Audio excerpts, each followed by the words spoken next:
ஒரு நாடு எப்படி செயல்படுதுன்னு பார்த்தீங்கன்னா, அந்த நாட்டில இயற்றப்படும் சட்டத்தின் அடிப்படையில தான். நம்ம இந்தியாவுல வந்து சட்டம் இயற்றும் இடம் வந்து பார்த்தீங்கன்னா, நாடாளுமன்றம்னு சொல்லுவாங்க. அப்போ உலகத்தில வந்து ஒவ்வொரு நாடும் சட்டம் இயற்ற இடமும் இதே பேர்ல தான் இருக்குமா? அத பத்தி உங்களுக்கு எதுவும் தெரியுமா? தெரியலையா? கவலைய விடுங்க. அத பத்தி தான் நான் சொல்ல வந்திருக்கேன். அத பத்தி தெரிஞ்சுக்கணும்னா, இந்த வீடியோவ முழுசா பாருங்க. இப்போ உதாரணத்துக்கு அமெரிக்காவ பத்தி பார்ப்போம். அமெரிக்காவுல சட்டம் இயற்றும் இடத்த வந்து என்ன சொல்லுவாங்க அப்படின்னா, காங்கிரஸ்ன்னு சொல்லுவாங்க. அந்த காங்கிரஸ்ல 2 அவை இருக்கு. செனட் அண்ட் பிரதிநிதி சபை.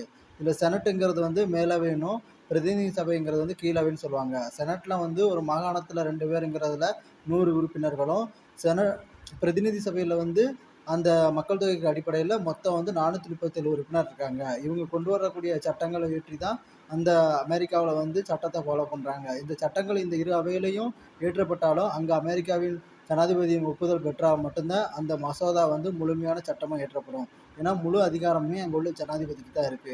இப்படி